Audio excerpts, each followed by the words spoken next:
Hello friends, bio world में आप सभी का स्वागत है। फ्रेंड्स, इस वीडियो में हम फिजिक्स, केमिस्ट्री और बायोलॉजी से क्वेश्चन देखेंगे, जितना क्वेश्चन आपके एग्जाम में पूछे जाते हैं। तो फ्रेंड्स, आपके एग्जाम में जो है 25 क्वेश्चन पूछे जाते हैं, 125 मार्क्स के फिजिक्स, केमिस्ट्री और बायोलॉजी मिला करके। तो इस वीडियो में हम देखते हैं फिजिक्स, केमिस्ट्री और बायोलॉजी के क्वेश्चन। चलिए स्टार्ट करते हैं। पहला प्रश्न है, धनायन तब बनता है जब। देखिए, धनायन किसे बोलते हैं? पॉजिटिव चार्ज को बोलते हैं। आप लोग को पता होगा कि जितना पॉजिटिव चार्ज होता है एक परमाणु में, उतना ही निगेटिव चार्ज होता है, यानी कि प्रोटॉन और इलेक्ट्रॉन की संख्या इक्वल होती है। तो कोई भी परमाणु धनायन तभी बनता है जब वो इलेक्ट्रॉन को खोता है या त्याग करता है। तो बी नंबर ऑप्शन पर ये परमाणु इलेक्ट्रॉन को खोता है, तब जाकर के परमाणु पर जो है धनायन बनता है। तो पहला का आंसर हो गया बी। चलिए दूसरा नंबर क्वेश्चन देखते हैं। आयनों से बने यौगिक का सामान्य नाम है। जो आयन से यौगिक बनते हैं उसको विद्युत संयोजक यौगिक कहते हैं, या उनके बीच जो बॉन्ड बनता है यानी कि बंधन बनता है उसको विद्युत संयोजक बंधन कहते हैं। और इसके एग्जाम्पल की बात करें तो कौन सा हो जाएगा? NaCl। Na पे प्लस चार्ज और Cl पे माइनस चार्ज। चलिए अगला प्रश्न देखते हैं। अगला प्रश्न है, अल्फा किरणें हैं। आप लोग को पता होगा कि अल्फा किरण जो होती है वो हीलियम की बनी होती है और हीलियम पर +2 चार्ज होते हैं। तो यहाँ पर देखिए हीलियम, ये जो 2 चार्ज दिख रहा है आपको, इसको आप प्लस प्लस भी लिख सकते हैं और +2 भी लिख सकते हैं, ठीक है। तो तीसरा का आंसर हो गया बी। चलिए अगला क्वेश्चन देखते हैं। अगला क्वेश्चन है, अल्फा किरण में उपस्थित आवेश है। अभी आप लोग को दिखा है कि अल्फा किरण में कितना है? 2 पॉजिटिव चार्ज, यानी कि 2 इकाई धन आवेश, ठीक है। शब्दों के हेरा फेरी हो सकते हैं लेकिन मतलब उतना ही होता है। तो आप लोग इसको ज़्यादा एग्जाम में ध्यान रखिएगा, क्योंकि एग्जाम में क्वेश्चन को घुमाया ज़्यादा जाता है, ठीक है। तो 4 का आंसर हो गया ए। चलिए 5वां नंबर क्वेश्चन देखते हैं। 5वां नंबर क्वेश्चन है, परमाणु विद्युतता होते हैं। परमाणु जो है विद्युतता उदासीन होते हैं। क्यों होते हैं? आप लोग को पता होगा कि प्रोटॉन और इलेक्ट्रॉन की संख्या जो होती है वो बराबर होती है। जितना पॉजिटिव चार्ज होगा उतना निगेटिव चार्ज होगा, तो दोनों में इक्वल होगा तो कोई भी चार्ज नहीं रहेगा, तो क्या हो जाएगा? उदासीन हो जाएगा। परमाणु विद्युतता उदासीन होते हैं, ठीक है। तो 5वां का आंसर हो गया डी। चलिए अगला क्वेश्चन देखते हैं। अगला क्वेश्चन है, पदार्थ के परमाणविक सिद्धांत सर्वप्रथम किसने प्रस्तावित किया? पदार्थ के परमाणविक सिद्धांत जो है वो डाल्टन साहब ने सर्वप्रथम प्रस्तावित किया था। तो 6 का आंसर हो गया बी। चलिए अगला क्वेश्चन देखते हैं।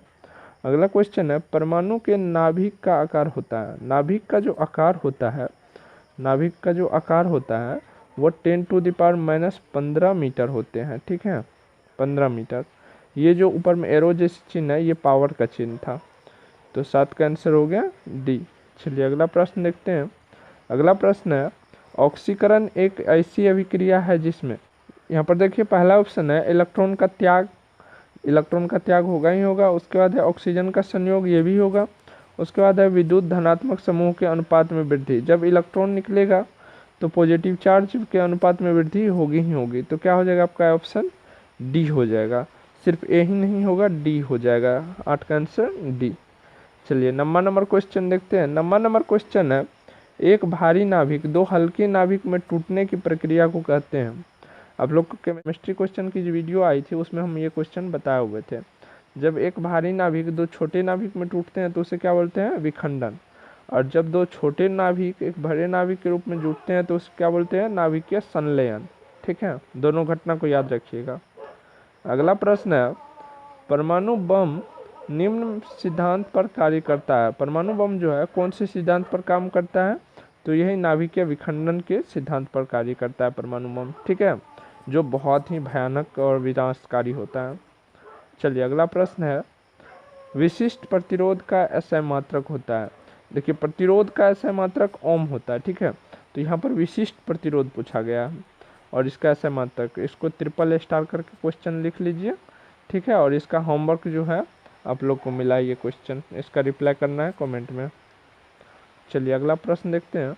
अगला प्रश्न है, एक तार की लंबाई L मीटर है। तार को खींच करके उसकी लंबाई 2L मीटर कर दी जाती है। अब तार का प्रतिरोध होगा। देखिए जितना तार अगर दोगुना हो गया तो प्रतिरोध क्या होगा? पहले से दोगुना हो जाएगा, ठीक है, क्योंकि लंबाई बढ़ने से तार की प्रतिरोध भी बढ़ती है, मोटाई बढ़ने से भी प्रतिरोध बढ़ता है।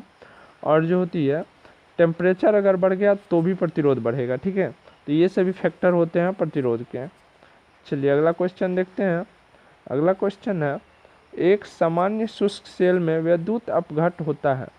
सामान्य शुष्क सेल किसे बोलते हैं? रासायनिक सेल को जो है सामान्य शुष्क सेल बोलते हैं। और उसमें जो लिक्विड जो होता है, बैटरी में जो लिक्विड होता है वो अमोनियम क्लोराइड का होता है। ठीक है, तो 13 का आंसर हो गया सी। चलिए अगला प्रश्न देखते हैं। अगला प्रश्न है, अस्थायी चुंबक बनाए जाते हैं। अस्थायी चुंबक जो है बहुत कम समय के लिए बनाए जाते हैं। ठीक है, तो वो जो बनता है वो नर्म लोहे के बनता है। इस्पात का जो चुंबक बनता है उसे अस्थायी चुंबक कहते हैं। ठीक है, चलिए अगला प्रश्न देखते हैं। अगला प्रश्न है, ध्वनि का वेग भिन्न भिन्न माध्यम में। देखिए ध्वनि का वेग जो होता है भिन्न भिन्न माध्यम में भिन्न भिन्न होता है। ठोस में अलग होता है, द्रव में अलग होता है, गैस में अलग होता है। ठीक है, तो ठोस में जो है सबसे ज़्यादा होता है। तो यहाँ पर बी नंबर ऑप्शन पढ़िए, ध्वनि का वेग भिन्न भिन्न माध्यम में भिन्न भिन्न होता है, ठोस में सबसे अधिक होता है। ठीक है, तो बी नंबर ऑप्शन आपका सही हो गया, 15 का बी। चलिए अगला क्वेश्चन देखते हैं।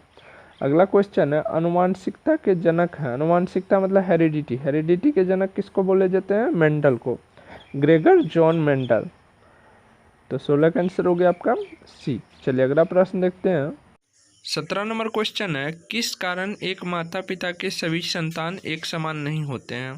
ऐसा कौन सा कारण है जिसके कारण जो है कोई भी माता पिता के सारे संतान जो है एक जैसे नहीं होते हैं? तो इसका पहला जो कारण होता है वो आनुवंशिक विभिन्नता होता है और दूसरा वातावरण का भी असर पड़ता है। ठीक है, तो आपका आंसर जो होगा वो सी हो जाएगा, आनुवंशिक विभिन्नता एवं वातावरण विभिन्नता। क्योंकि एनवायरनमेंट का असर जो है वो आनुवंशिकता से कम ही क्यों ना हो लेकिन असर जरूर डालता है। तो आपका परफेक्ट आंसर हो जाएगा सी। ठीक है, चलिए अगला प्रश्न देखते हैं। अगला प्रश्न है, मनुष्य में द्विगुणित क्रोमोसोम की संख्या होती है। द्विगुणित क्रोमोसोम की संख्या बोले तो जोड़ी पूछा जा रहा है। ठीक है, तो यहाँ पर 23 जोड़ी होता है। 23 जोड़ी को कीजिएगा तो कितना हो जाएगा? 46। टोटल 46 क्रोमोसोम होते हैं ह्यूमन में। ठीक है, ये बारिश की वजह से थोड़ा आवाज़ में ऐसा हो रहा होगा।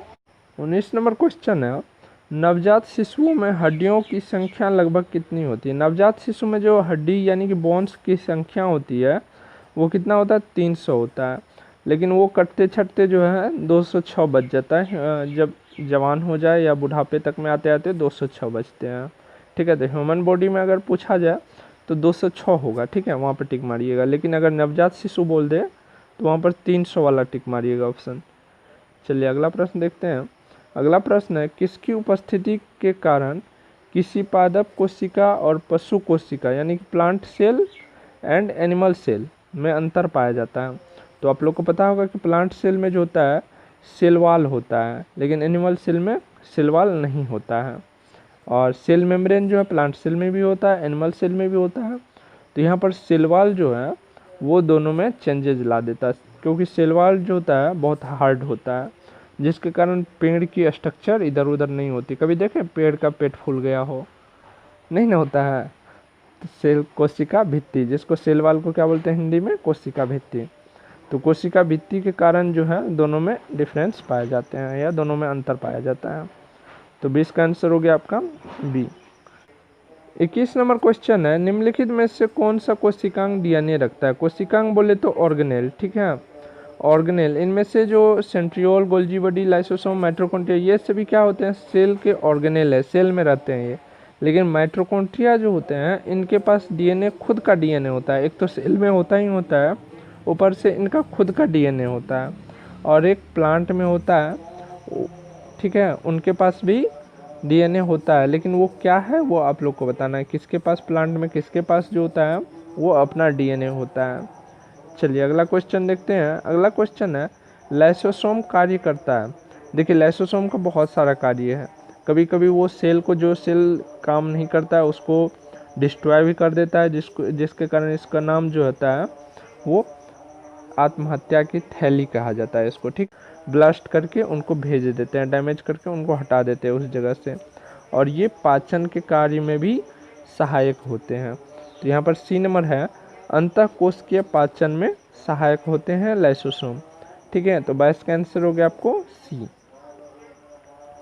अगला क्वेश्चन देखते हैं। अगला क्वेश्चन है, प्रकाश संश्लेषण की दर सबसे अधिक होती है। देखिए, प्रकाश संश्लेषण की दर जो सबसे अधिक होती है वो लाल रंग के प्रकाश में होती है, ठीक है। जैसे पेट्रोल वाली गाड़ी इंजन जो होती है वो सबसे तेज़ दौड़ती है, तो उसी प्रकार लाल रंग के प्रकाश में जो होता है वो ज़्यादा प्रकाश संश्लेषण की क्रिया होती है, यानी कि ईंधन इसी को मानिए, प्रकाश को ईंधन मानिए। तो जितना अच्छा ईंधन आ गया उतना जल्दी प्रोसेस, उतनी जल्दी काम होगी। तो वही है, प्रकाश संश्लेषण की दर जो है लाल रंग में सबसे अधिक होती है। उसके बाद अगला क्वेश्चन है, रेगिस्तान में पैदा होने वाले पौधे कहलाते हैं। रेगिस्तान में जो पौधा जो होते हैं उनको क्या बोलते हैं? जीरोफाइट्स, ठीक है, जीरोफाइट्स। चलिए अगला प्रश्न देखते हैं। अगला और आखिरी प्रश्न है, राष्ट्रीय वनस्पति अनुसंधान संस्थान कहाँ स्थित है? तो ये जो है ये लखनऊ में स्थित है। तो 25 का आंसर हो गया सी। तो फ्रेंड्स यहाँ पर 25 क्वेश्चन बता दिए फिजिक्स, केमिस्ट्री, बायोलॉजी से, जो कि बहुत ज़्यादा इम्पोर्टेंट था। तो वीडियो अच्छा लगा हो तो लाइक ज़रूर कर दीजिएगा और अपने फ्रेंड्स के पास शेयर कर दीजिएगा, और सभी लोग जो है बेल आइकन को ऑल कर लीजिए, ठीक है, ताकि आप लोग को टाइम पर नोटिफिकेशन मिल जाए। तो आज के लिए बस इतना ही, मिलते हैं नेक्स्ट वीडियो में।